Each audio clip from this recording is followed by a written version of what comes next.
আসসালামু আলাইকুম।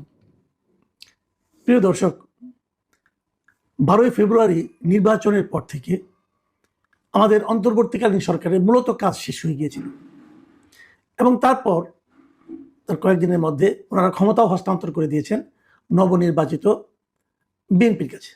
মানে অন্তর্বর্তীকালীন সরকারের প্রধান উপদেষ্টা ডক্টর মোহাম্মদ ইউনূস সরকারি ওনার যে সরকারি বাসভবন ছিল যমুনায়, ওখানে অবস্থান করেছেন এবং গতকালকে সেখান থেকে উনি ওনার গুলশানের বাসভবনে চলে গেছেন।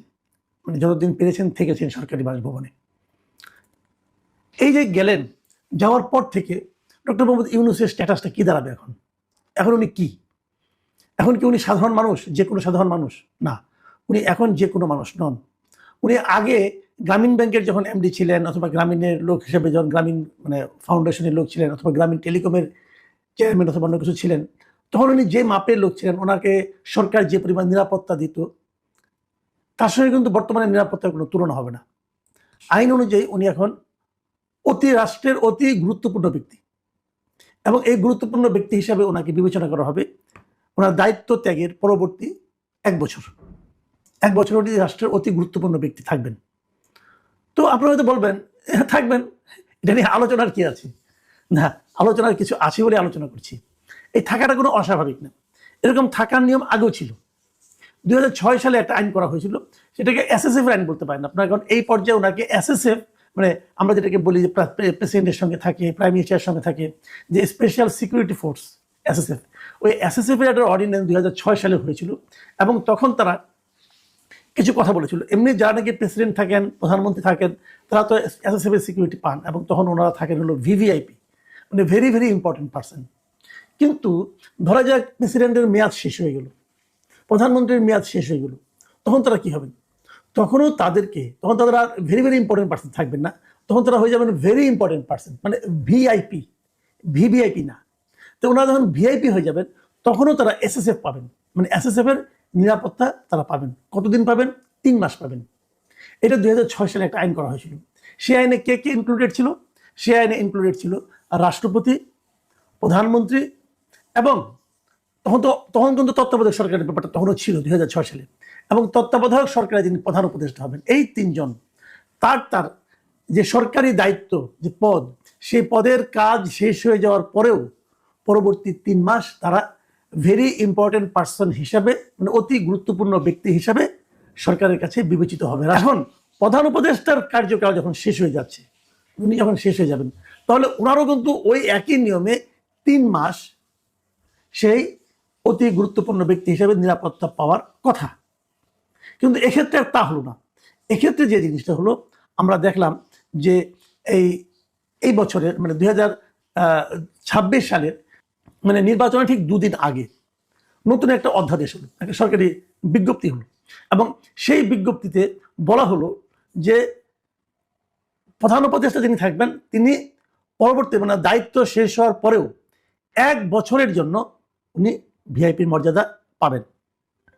এই যে নতুন যে প্রজ্ঞাপনটা হয়েছে ফেব্রুয়ারির 10 তারিখে, সেখানে আসলে কি লেখা হয়েছে? সেখানে লেখা হয়েছে যে অন্তর্বর্তীকালীন সরকারের প্রধান উপদেষ্টা ডক্টর মোহাম্মদ ইউনূসকে তাহার দায়িত্ব হস্তান্তরের তারিখ হইতে 1 বছরের জন্য অতি গুরুত্বপূর্ণ ব্যক্তি হিসেবে এই সরকার ঘোষণা করলো, এবং এটা অবিলম্বে কার্যকর হবে। রাষ্ট্রপতির আদেশ ক্রমে মোহাম্মদ সাইফুল্লাহ পান্না, মানে এটা কে করলো? রাষ্ট্রপতি করলো, আদেশটা দিল রাষ্ট্রপতি। এই যে ডক্টর ইউনূসকে 1 বছরের দেওয়া হয়েছে, এটাও ডক্টর ইউনূসেরই ইচ্ছায়, ডক্টর ইউনূস যেভাবে চেয়েছেন সেভাবে হয়েছে। তো এই পর্যন্ত ঠিক আছে, কোনো সমস্যা নাই। ওনাকে 1 বছরের মতো যদি দেওয়া হয়, অনেকে বলে থাকেন উনি হয়তো মবের ভয়ে এটা নিয়েছেন, মানে উনি এমন এমন কাজ করেছেন গত 18 মাসে যে জনগণের মধ্যে ওনার জনপ্রিয়তা এমন একটা পর্যায়ে পৌঁছেছে যে উনি হয়তো ভেবেছেন এই জনপ্রিয়তার ধাক্কা সামনে, মাঝখানে যদি জনগণ এবং তার মাঝখানে যদি একটা শক্তিশালী নিরাপত্তা বেষ্টনী না থাকে, তাহলে ওনার জন্য হয়তো ভালো নাও হতে পারে। এটাকে আপনার মব বলেন আর যাই বলেন, এটা হতে পারে উনি ওরকম ভাবে নিজেকে সেভাবে সুরক্ষিত রাখার কথা চিন্তা করছেন। কিন্তু আমার প্রশ্নটা অন্য জায়গায়। আমি সবসময় কিন্তু বলে এসেছি যে ডক্টর ইউনূস একজন স্বার্থপর টাইপের লোক, এবং উনি দায়িত্ব নেওয়ার পর নিজের যা যা সুবিধা সব আদায় করে নিয়েছেন। নিজের নামে যে যে মামলা ছিল সবগুলি মামলা উনি কিন্তু নিজে থেকে প্রত্যাহার করে নিয়েছেন নির্বাহী আদেশ দিয়ে। তার মানে নিজের সব স্বার্থ আদায় করে নিয়েছেন। গ্রামীণের জন্য ট্যাক্স হলিডে, যেটা 29 সাল পর্যন্ত, সেটাও করে নিয়েছেন। গ্রামীণের বিশ্ববিদ্যালয় নিয়েছেন, কত কিছু যা যা লাগে। গ্রামের আদম ব্যাপারী হবে, গ্রামীণ হ্যাঁ, ম্যান পাওয়ার বিজনেস করবে, সেগুলো লাইসেন্স নিয়ে নিয়েছেন, সব নিজের স্বার্থে সব করে নিয়েছেন। এবং সবশেষ যে কাজটা করলেন, যে নিজের জন্য এসএসএফ নিয়ে নিলেন 1 বছরের জন্য। এটাও নেন, আমার কোনো আপত্তি নাই, কিন্তু আমার প্রশ্ন হলো, আগে যে নিয়মটা ছিল যে প্রধানমন্ত্রী পাবেন, রাষ্ট্রপতি পাবেন, অথবা সংসদ মানে তত্ত্বাবধায়ক সরকারের দায়িত্ব নেওয়ার পরে বিরোধী দলের নেতা পাবেন, তাদেরও 1 বছর বাড়াইতেন, কিন্তু নিজেরটা বাড়াই নিলেন। কারণ এই যে তারেক রহমান, উনি যখন নাকি আগামীতে যদি এই আইনগুলি থাকে, তাহলে আগামীতে উনি যখন ক্ষমতা থেকে চলে যাবেন, সংসদ ভেঙে যাবে, তারপরে উনি মাত্র ভিআইপি ইটা পাবেন, আপনার মানে ভিআইপি মর্যাদাটা ভোগ করতে পারবেন মাত্র 3 মাস।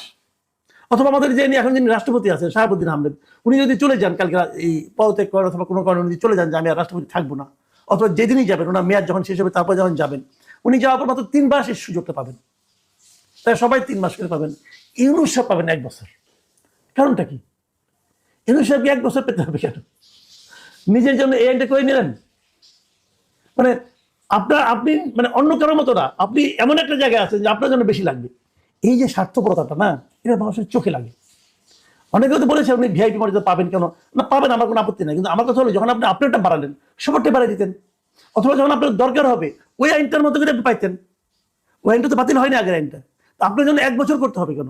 এই যে একটা লোভ এবং এই নির্লজ্জ লোভ, মানে যে লোভটা প্রকাশ করতে কোনো লজ্জা এবং বিব্রত বোধ পর্যন্ত উনি করেন না, এটাই ডক্টর ইউনূস। উনি লজ্জা পান না, নিজের স্বার্থ প্রাপ্তির ক্ষেত্রে উনি লজ্জা পান না। এই নির্লজ্জ লোকটাই গত 1.5 বছর আমাদের উপর, আমাদের শাসন ক্ষমতায় ছিলেন, আমাদের দেশকে তিনি কোথায় পৌঁছে দেওয়ার কথা আমাদের লোভ দেখিয়েছিলেন, আমাদেরকে স্বপ্ন দেখিয়েছিলেন, এবং সেই স্বপ্নের কোনোটাই বাস্তবায়িত হয়নি। ওনার দেখানো স্বপ্ন একটাও বাস্তবায়িত হয়নি। সারা দুনিয়াকে উনি যে স্বপ্ন দেখান সেটাও আমাদের এখানে বাস্তবায়ন করার চেষ্টাই করতে পারেননি। এই হলো আমাদের নিয়তি। প্রিয় দর্শক, আপনারা ভালো থাকবেন, আর এই বিশেষ নিরাপত্তা নিয়ে ডক্টর ইউনূস সাহেব আগামী 1 বছর ভালো থাকবেন, এই প্রত্যাশা থাকলো। আল্লাহ হাফিজ।